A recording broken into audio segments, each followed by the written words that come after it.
Thank you. My name's Caroline and I'm an alcoholic. And by rights, I should be drunk. And so just for today, as I was thinking on my way up here, what a miracle that I am sober today and that all of us ex-drunks are sober today. And I just want to say, who but a sober bunch of alcoholics could have given us such a wonderful lunch? And thank you very much. Beautifully organised. And isn't it amazing, really, if you think of most of us couldn't organise our way out of a paper bag by the time we came into this fellowship. So I don't think I've ever had so long to speak at a meeting. So I thought, well, you're going to get my story. So here it comes. As I said, I am an alcoholic. I know I don't look like one today. But there is no doubt in my mind that I have a physical allergy to alcohol and that I had a mental obsession that will kill me. And that started for me very early on.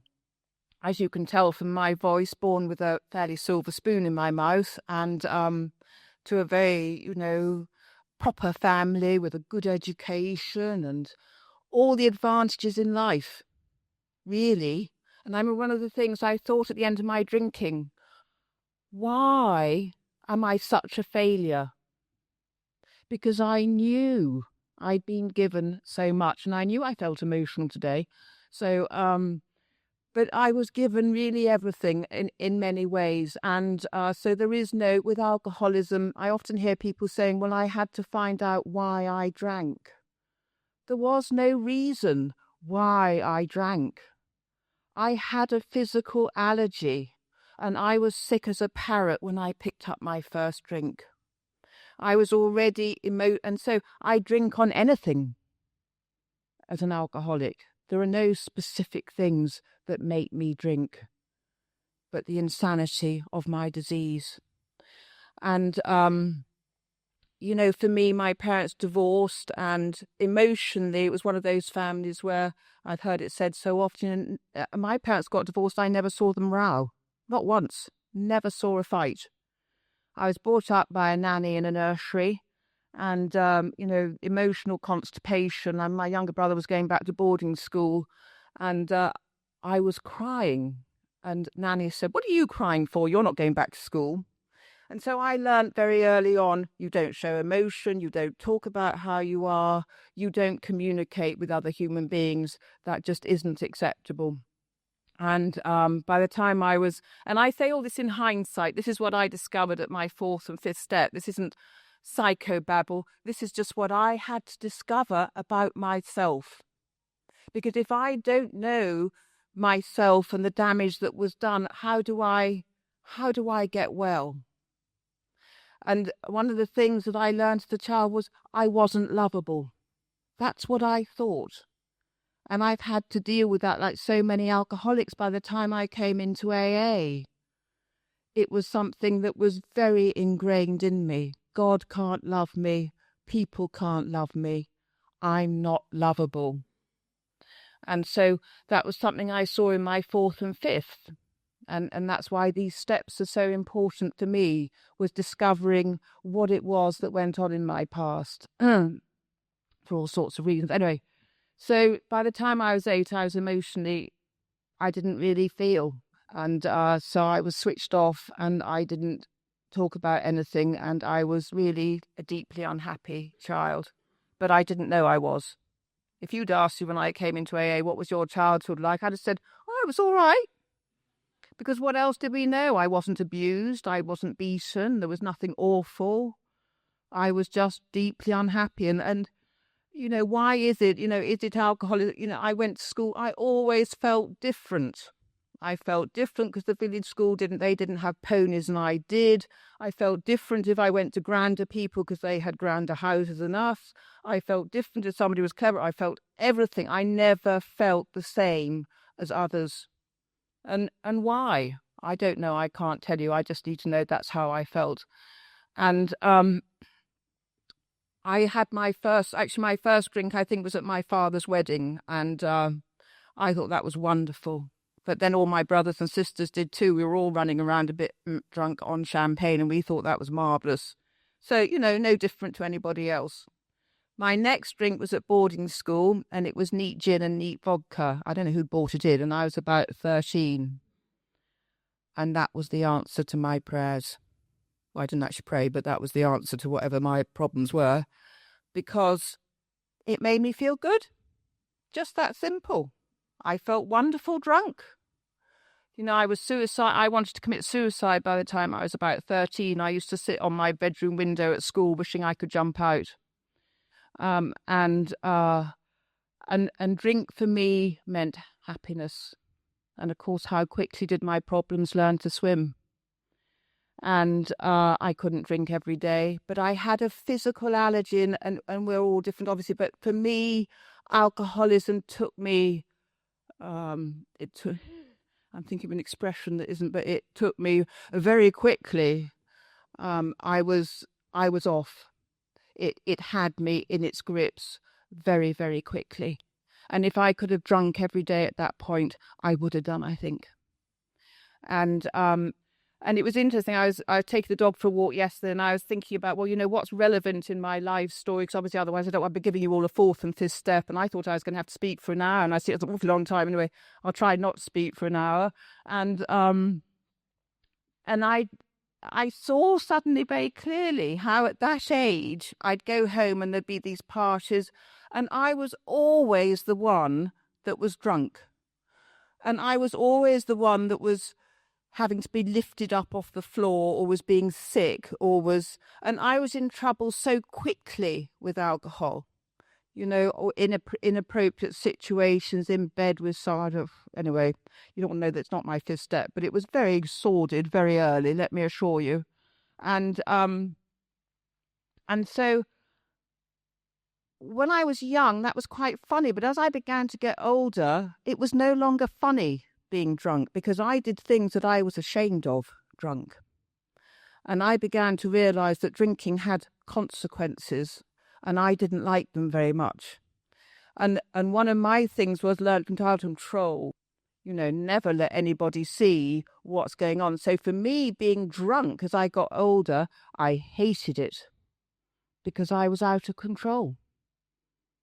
And so I was scared of it. And I'm not going to talk very long, but I discovered drugs. I've been taking drugs on and off with the alcohol, but I actually discovered I got into heavy drugs, and I was a heroin addict, because I thought I could control that better than I could alcohol. I didn't do the things on drugs that I did drunk.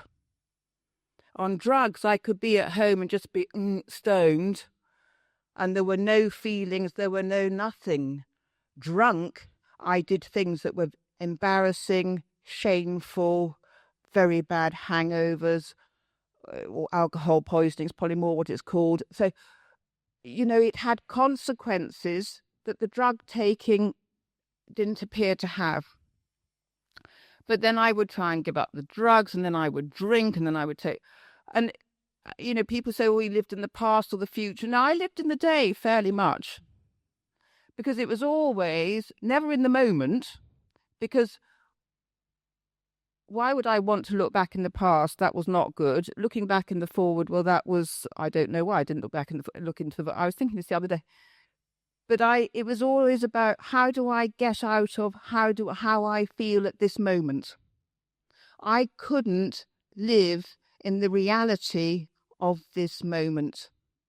And I was the same for some time. When I first came into AA, I lived in fantasy, because I couldn't deal with reality. The reality of how I was. It was a very unpleasant place. So I never felt, I never thought, I never used my brain. I never did. And by the end of my drinking, I remember there was a time I was abroad, and I couldn't get drugs, and it was middle of the day, and I just didn't even think of drinking for some reason. And I was in this park, and I thought, and I knew I was just a walking zombie. That's what I became by my drinking. I was just this sort of zombie. And there was no life in me. I didn't know what joy was. When I first came, people used to say, oh, you'll be happy. And it's like, well, what's that? How many of us know what happiness is before we come in these rooms? I'm not sure I know what it is today, but I know what joy is today. I know what it is to be alive today. But I didn't. By the end of my drinking, I just wanted to be dead. And I was 24 years old. And why does that make me want to cry? I don't know. Sometimes it just does. Because how tragic is this disease of alcoholism? Us here, we're the lucky ones. So many of my, quote, friends are dead today from this disease. Why have I been given the gift of sobriety? I don't know, but I sure as heck had better be grateful for it, because it is a gift, and that there is no doubt in my mind. And I want the best from my sobriety, and half measures avail me nothing. I don't want to die from this disease.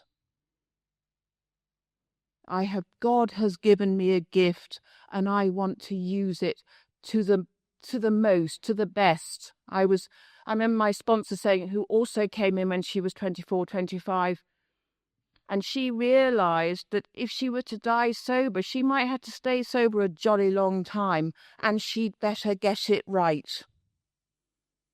And I remember thinking the same thing. Yeah, if I'm going to stay sober a long time, I'd better get it right. And I hope just for today that I have. I know I'm sober just for today. I know I'm deeply imperfect, and I know I often don't get it quite right. I don't get it wrong. My sponsor doesn't let me get it wrong. I just don't get it quite right. And I'm going to get a stiff neck because this is too short for me. So by the time I came into AA, by the time I was 24, I was unemployable. I'd had the sack from really most of my jobs. Nobody wanted to employ me. Somebody said to me, they said, "You poison the atmosphere in this office." What a thing to say. But he was right. Alcoholism didn't make me nice. I was selfish, self-centered to the very core. And I liked you if you could give me something. And if you weren't going to give me anything, there was nothing in it for me, I wasn't interested. That was me. That was my alcoholism. If you were nicer than that, great, but I wasn't. And so by the time I was unemployable, and I was actually 12-step, first of all, into a fellowship called Narcotics Anonymous, which many of you, I'm sure, will have heard of. And I went to it, and I was gripped, and there was nothing anonymous about it. There were at least 10 people from my school were there that I'd been at school with. And they all went off to a dinner party, leaving me. So what would I do? I had a resentment, so of course I drank and took drugs. But I did try. I could see they had something that I wanted. And so I did try, but I didn't understand them, because although I had taken drugs, I am in here, up here, an alcoholic. And I do not think the same as addicts. And I am sharing my experience. I do not think the same, and I couldn't get sober there. And they were very good to me. And then they'd all been in treatment. This was when this was, a long time ago. NA had only just started. And they'd all been in treatment. So I thought, well, perhaps if I go into treatment, they all wanted me to go into treatment because I couldn't say so. Perhaps if I go into treatment, then I'll get it, because I'll be like them. I'll belong. I so by this stage wanted to belong. I'd never belonged anywhere in my life, and I could see that this was a fellowship worth belonging to. They had something. So I went into treatment, and I was there for 6 weeks. And when I first went in, I looked out the window and thought, no wonder they've got bars at the window. Why wouldn't you want to jump out of it? And and by the end, of course, I was very happy. Very happy. Ultimate in insanity, being happy in a nut house. Well, I was very happy there because it was safe. It was safe. I didn't have to cope with the reality of the real world. and there were people like me, and it was good. And they said, well, we'll do a step forward. And I nearly had a thing that I had to stand up and say, I'm not at a garden party. I'm here to get well, and I'm very sick alcoholic. So that's what I was like. And, I didn't have step one. I didn't know how sick I was. I'd been insane for a very long time. That was just normal, wasn't it? How my head was. And I did say this quickly, I listened to people's chairs in AA, and I listened to much lower rock bottoms than me. And I see that there's a progression in this disease. And there is a place where something happens in the alcoholic. I was talking to somebody earlier where it no longer matters who knows whether you drink. You no longer stop trying to hide it or disguise it, or something just goes. And I didn't get to that stage. I was at that stage where it was about to happen. And I don't know whether I would have killed myself first, because certainly I wanted to. But I was very lucky I didn't get to that stage yet, just for today. So I can't remember why I said that. Yeah, because I didn't have step one. I didn't think I was that bad. And they said, give 2 examples. Then I had to do the step 4. And they said, give 2 examples of selfishness. And I'm thinking about it. And I spend a day and I talk to other people about it. Can you all... is it all right, my speaking as I am? And it took me 2 days to find 2 examples of selfishness. And one of them was I made my boyfriend turn over from the sport to a movie. I had not a clue. I was not in the real world, let me assure you. And my higher power, well, I think I thought a tree would be quite nice. And then I realised, of course, I had to leave this treatment centre, and the tree was going to be left behind too. So I think I vaguely believed there was something there. But if you don't have step 1, why are you going to believe in God? You don't need to, do you? Well, I didn't. If I don't believe I'm really powerless, why do I need a God? Because I was God, really.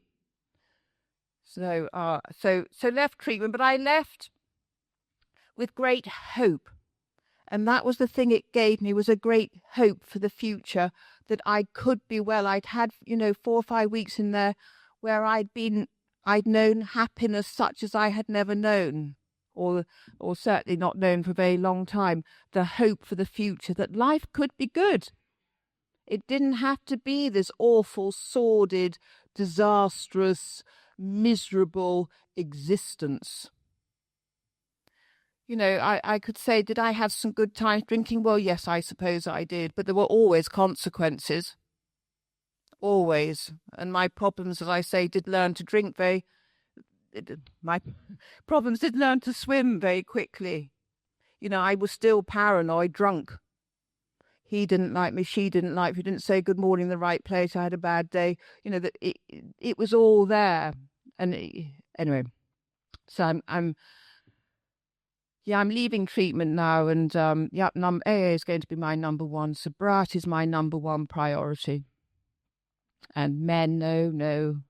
And I'll go to lots of meetings, and they'd given me this sponsor who I'd been at school with, goody two shoes, I thought she.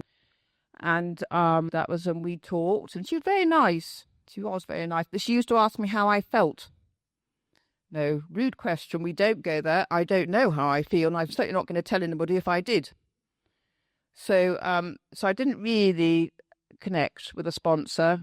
I did go to quite a lot of AA meetings, but things happen, don't they? It was my number 1 priority for a few months, and I began to get, people began to ask me places, and I got a job, and, life began to get back to, or it was never normal, but began to have, life began to happen.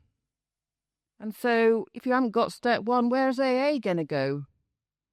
Well, life is going to, quotes, take precedence over AA, isn't it? And then, of course, I don't have a higher power. I don't have a trust in God. I don't have anyone I can talk to. So I'm a woman, aren't I? What am I? I need a man. because I need a higher power, and that's going to be a man, and he's got to be perfect. So I got a man. He was married, but hey. And I was amoral. I knew his wife. I knew his whole family. And it didn't really occur to me there was anything very wrong with that. I can't believe it today, but yeah. That's where I was at. And so, well, guess what, of course, hey, he wasn't perfect. Surprise, surprise. He couldn't spoil me and make me happy and give me everything I wanted every moment of the day and do everything that he should do. And so, and then my sponsor, then I think what happened then? Isn't it awful? It's so long ago. Well, the inevitable happened, didn't it? I picked up a drink.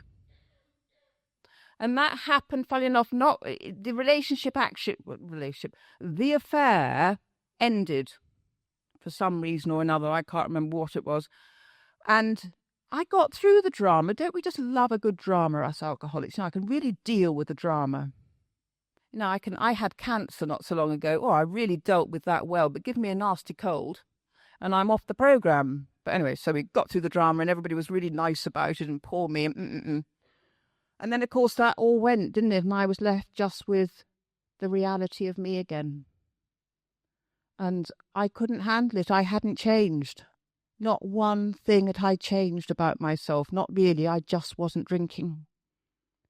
And the problem is with the alcoholic, we can stop drinking, but we can't stay stopped. And why can't I stay stopped? Because of what's up here. And so I went away for this weekend with friends and, acquaintances anyway. And they were all drinking and they mixed up this wonderful alcoholic cocktail. And they all said, oh, this is really good. And the host wasn't alcoholic. He has died from this disease.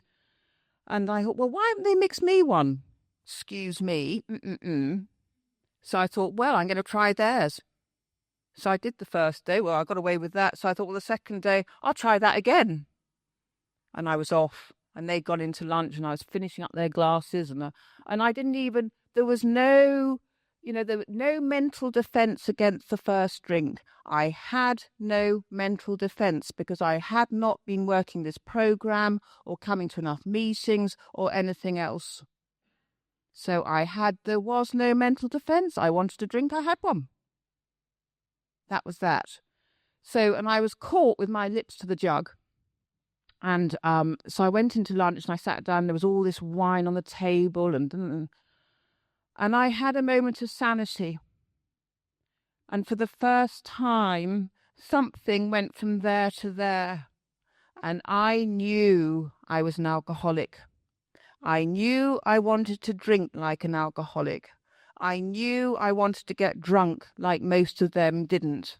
And I knew, most importantly, that I was powerless. And that if I got drunk, I didn't know what was going to happen. And I was scared. And I left that room and I went upstairs to my room. There were no mobile phones in those days. And I got on my knees to a God that I really was fairly indifferent to. But I got on my knees and I begged him for the gift of sobriety, not to let me get drunk that day. And I haven't had a drink from that day. And every day I have asked a God of my understanding to keep me sober, keep me free from that desire to take a drink or a drug, because what a freedom it is. And may I never underestimate that freedom, that I can get up in the morning and I don't want to drink. And I'm not suffering from the consequences of drink. And that I can go to work and I don't need a drink to deal with the problems. I worked at Christie's once and I remember we used to go down to the book department to score. I don't know why that came to my head, but that was my work. But I remember that thing I couldn't get through the day without a chemical, a drug or a drink. Just couldn't do it. So what a freedom. And I don't know what time I started. So when I go on too long, please, somebody is going to have to, because I have no idea now. So here I was in AA, happy ever after, you would think. But no, it's not easy. It's not easy getting sober. It's not easy working this program one day at a time. Life isn't easy for those out there, so why should it be necessarily easy for us? But I believe that we have gifts and joys that your average civilian doesn't have, because every day I wake up, or if I don't, I work on it, I wake up being grateful for the new day. I remember when I was about 9 months sober, and I suddenly realised I was happy to be alive. And I hadn't realised that I had never been happy to be alive. What a joy that is. And so I went back to my sponsor and started to work through the steps. I had the first part of step 1. Did I truly understand the unmanageability? Not sure I did. Did I truly understand how sick I was? I was going to start this chair off with, I'm damaged goods. And it's true, that is what I am. But if I work this program, God makes me into something. I hesitate to say special. That sounds awful, doesn't it? But compared to where I came from, believe me, it's special. So I can call it special. But, and so, step 2 and 3, well, insanity. I didn't know, what's insanity? And I remember early on I had to do a chair on step 2, and I thought, well, how am I going to do this? I didn't really understand the insanity of my deeds. My head had always been insane. But of course, very simply, insanity is expecting, picking up a drink and expecting a different result. That's a pretty good insanity. Making the same mistakes and expecting a different result. Of course, there's a lot more to it than that, but that is the simplistic, the insanity. I mix it with the unmanageability rate, and it wasn't until I'd done a step 4 and 5 that I really understood what the unmanageability and the insanity was.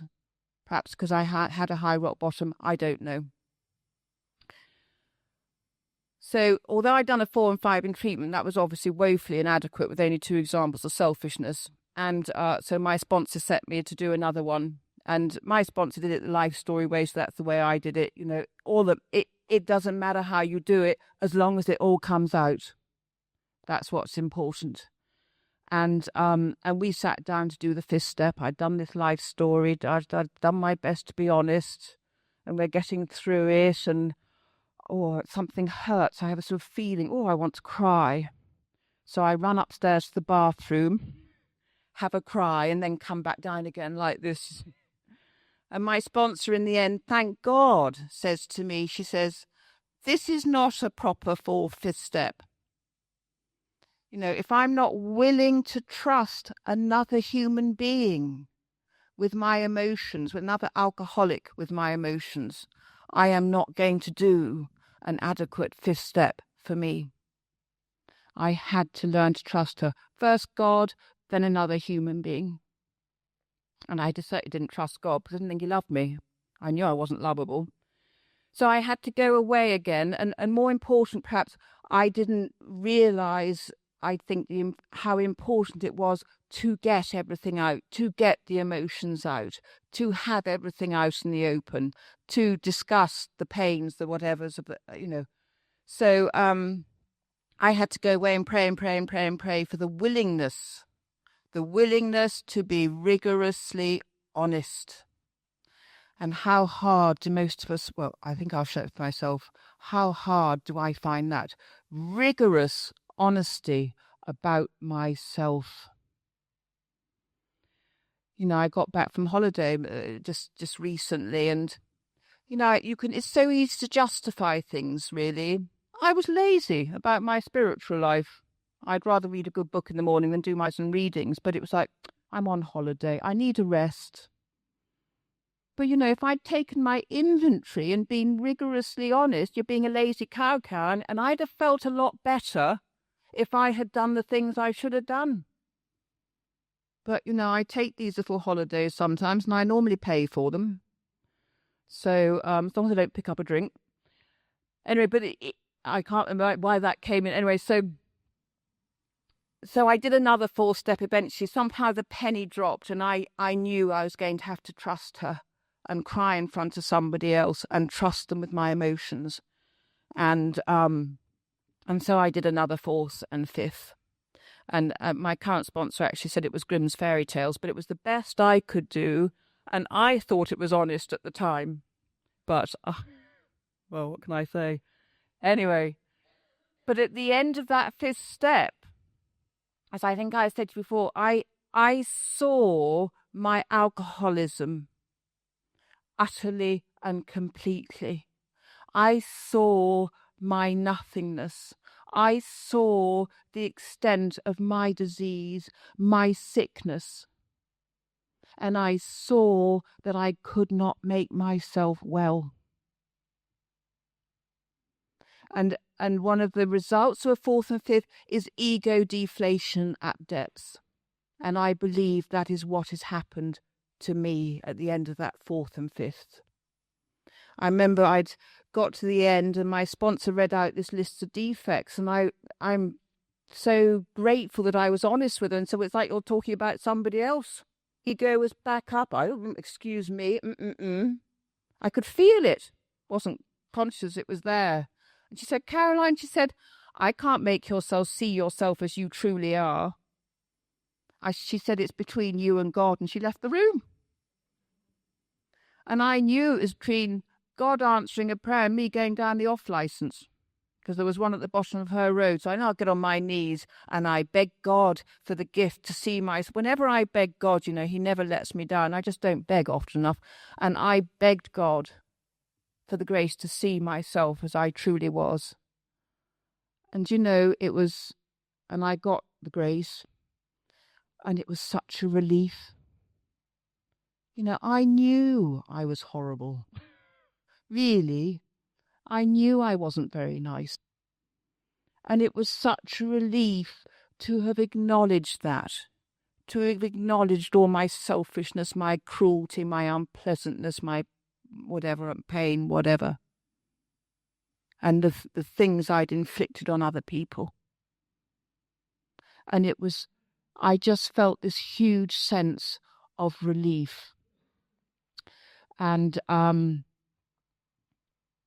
my sponsor told me to go away and do 6 and 7. Well, why wouldn't I want to do 6 and 7 after seeing all that? Why wouldn't I want to give God permission to make me well? To take away my defects, my shortcomings? There wasn't one I wanted to keep. They'd caused me nothing but misery.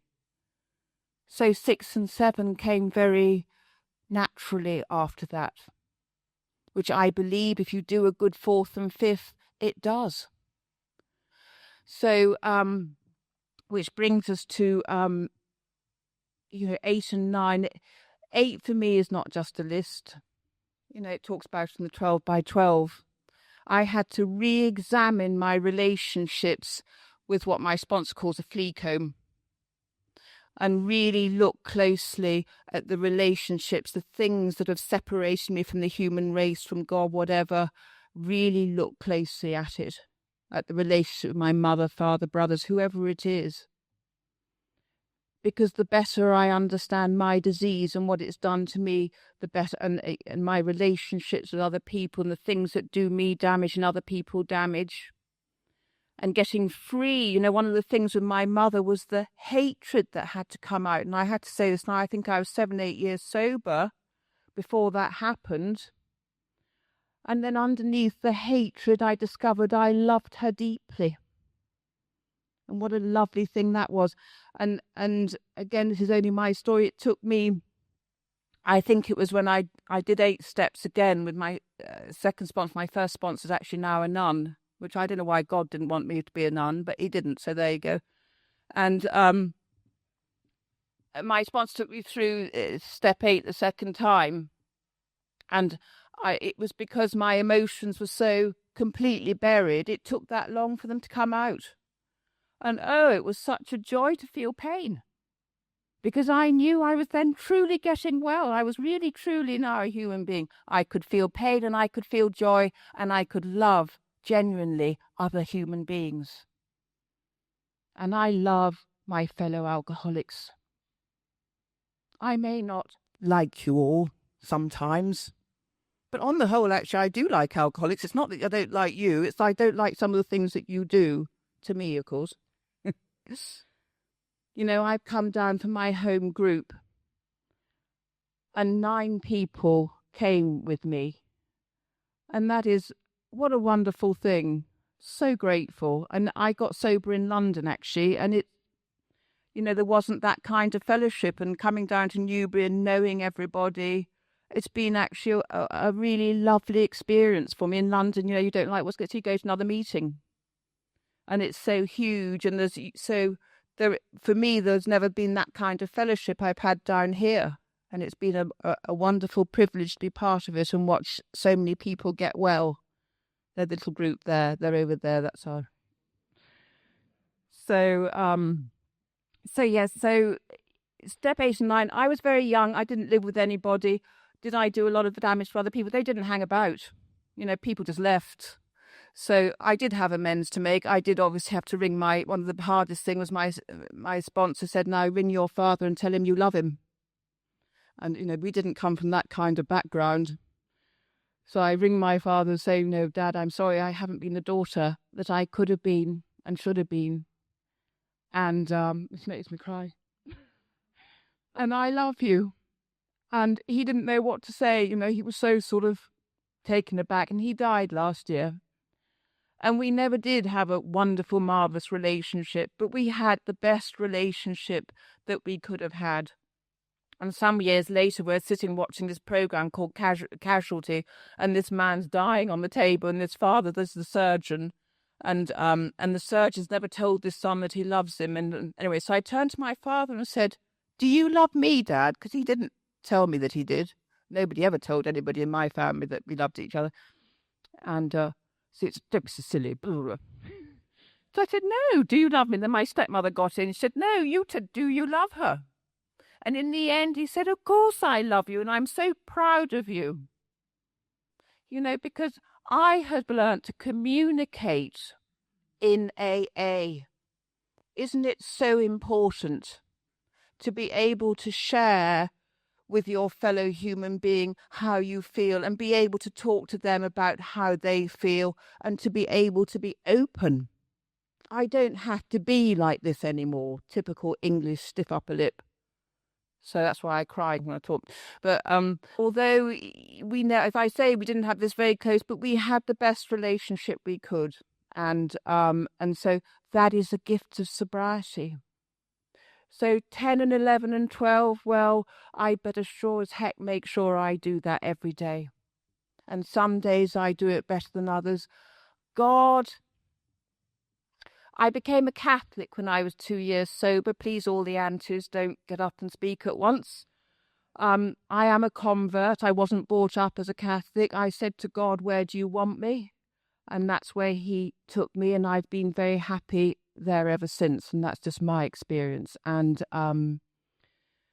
so step 10, 11 and 12, well, step 10 is the more I understand my weakness in a way, the more I see my nothingness, my defects, the more I understand my need for God. Of my, step 7, of myself I am nothing. The Father doeth the works. I don't have to make myself well, thank God. I cannot keep myself sober. I cannot remove my defects. And for me, there is no joy in my life without a faith in God. And in step 11, I do try and improve my conscious contact with him. I talk to him when I walk the dogs. I say prayers. I try and meditate. Not very good at it. Very distracted. You know, the Our Father and about that dress I was making, you know, whatever it is. But I keep trying, you know, trudge the road of happy destiny. Well, I keep trudging, thank God, one day at a time. So I think I must have spoken for long enough now. It is the most, if I could, wouldn't it be wonderful to be able to just make everybody well? It is the most wonderful, the most powerful, the most special program that we have. I have been through phases in my sobriety when I did not work it hard enough. When I underestimated my disease. And I nearly drank at 18 years sober because I underestimated my disease, and I had my own business, and it was all so busy, and AA didn't want my sobriety. They didn't want to talk about God. They didn't want to do So instead of finding new meetings, I took that as an opt-out clause. Well, I'm long enough, so I don't need to go to that many. What a mistake. I nearly paid for it with my life. So please God, one day at a time, I won't make that mistake again. And I have a joy of life on the whole.